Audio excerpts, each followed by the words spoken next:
নমস্কাৰ বন্ধু বান্ধৱীসকল, আজি ঘৰতে সহজতে বনাব পৰা এবিধ ঘৰতে পোলাও সকলোৱে চাব যাতে সকলোৱে ঘৰতে সহজ পদ্ধতিত বনাব পাৰিব আৰু খাব পাৰিব।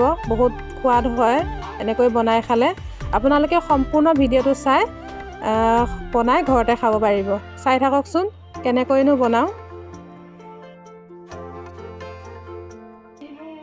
এয়া নহৰু, পিঁয়াজ, আদা, জলকীয়া, তেজপাত মানে সকলোখিনি দিয়া হৈছে। দালচেনি দিয়া হৈছে।